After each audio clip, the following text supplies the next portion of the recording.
On avait plutôt l'impression que si on voulait s'opposer à ce problème, il fallait chercher ailleurs.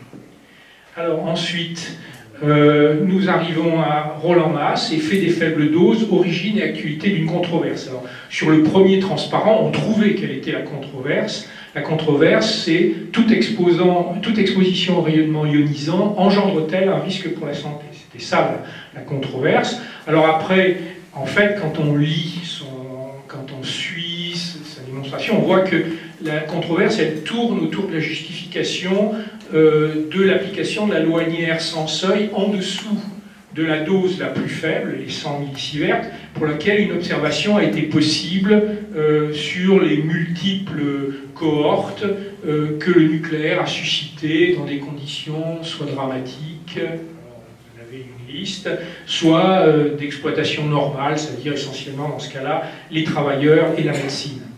Alors, finalement, ce qui m'a étonné, c'est que systématiquement, il a calculé, il a qualifié la RLSS de prudente.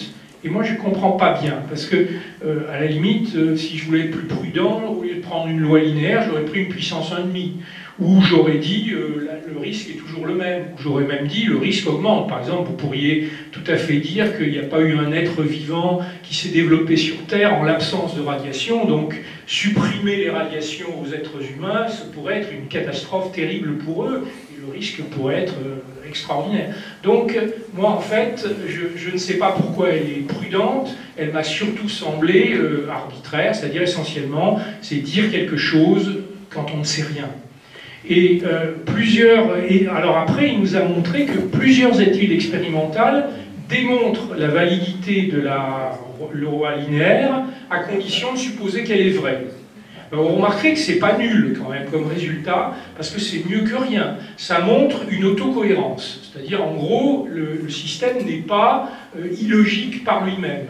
Mais ce qu'il nous a montré tout aussi bien, c'est que d'autres courbes, un peu au-dessus, un peu en dessous de sa courbe, dont certaines même passent sous la ligne 0, elles auraient très certainement satisfait ce test qui est finalement un test minimal.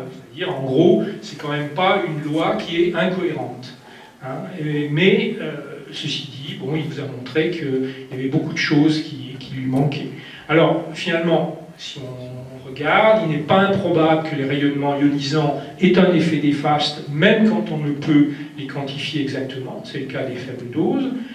Toutefois, l'effet devrait diminuer avec la dose, et on peut penser raisonnablement le majorer et définir des normes qui, si on reste dessous, le rendent indiscernable.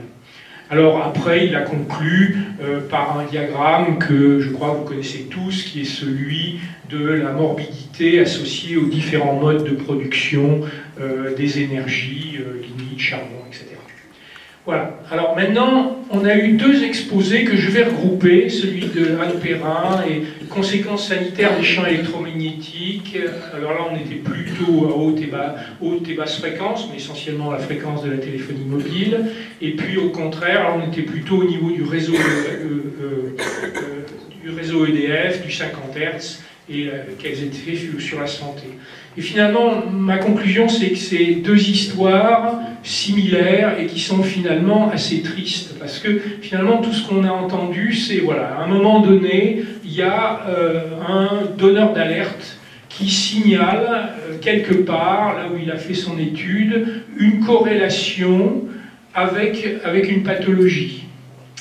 Alors, la deuxième étape, c'est comme c'est pas clair, on cherche un indicateur, alors plus ou moins mesurable, sinon on ne sait pas quoi, on sait pas faire.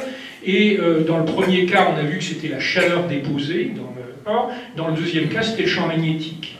Et après, qu'est-ce qu'on fait dans ces deux histoires? On fait étude après étude, on ne trouve pas de corrélation concluante, les premiers signaux, les signaux initiaux perdent graduellement de la signification au fil des études. D'ailleurs, bizarrement, moi j'ai vu que dans certains cas, plus la cohorte est petite, plus la barre d'incertitude est petite. Enfin, bon, je veux dire, c'est un peu... c'est pas tout à fait ce qu'on nous apprend, en tout cas.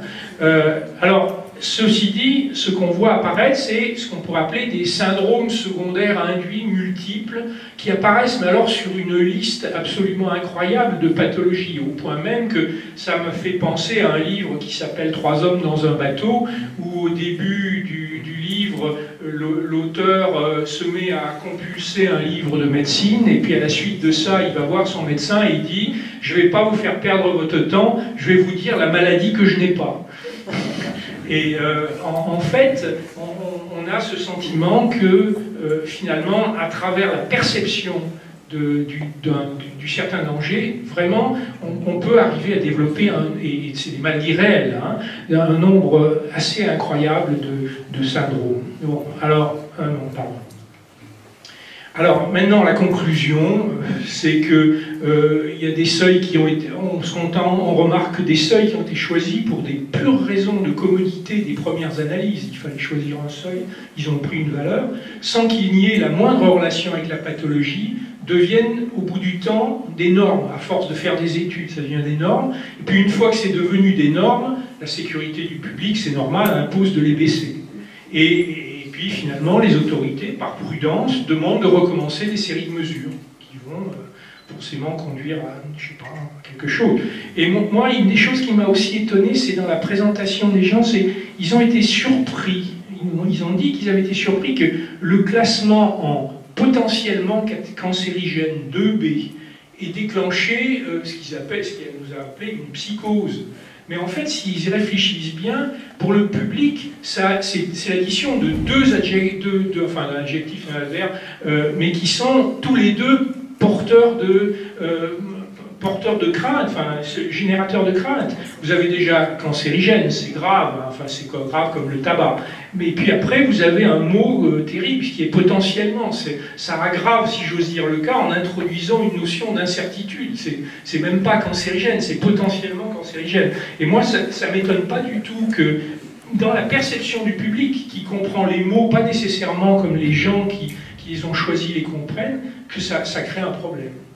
Alors ensuite, là, Laure Bizet nous a parlé d'énergie, précarité. Alors nous avons vu que pour les Anglais, la précarité, il y a une définition claire de seuil qui est basée sur le rapport de deux chiffres, les dépenses énergétiques et les revenus. Pour la France, on a vu que la définition elle est plus subtile, plus globale et, je note, suffisamment imprécise pour garantir de belles batailles de chiffres dans les débats publics. Je veux dire, on ne sait pas de quoi il s'agit.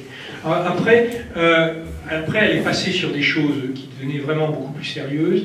Le facteur de précarité, elle nous a indiqué la qualité du bâti, le coût de l'énergie, le niveau de ressources. Bon, on a noté qu'elle n'a pas mentionné dans la précarité énergétique le besoin qui peut exister de transport individuel, mais ça n'a pas été étudié.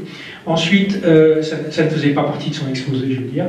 Et puis après, bon, elle a cité les conséquences néfastes qui sont multiples, qui vont de la sécurité. Ce matin encore, quelqu'un a parlé des poêles à pétrole qui se renversent, aux maladies, et puis finalement au déracinement social. Alors, ce qu'on a constaté,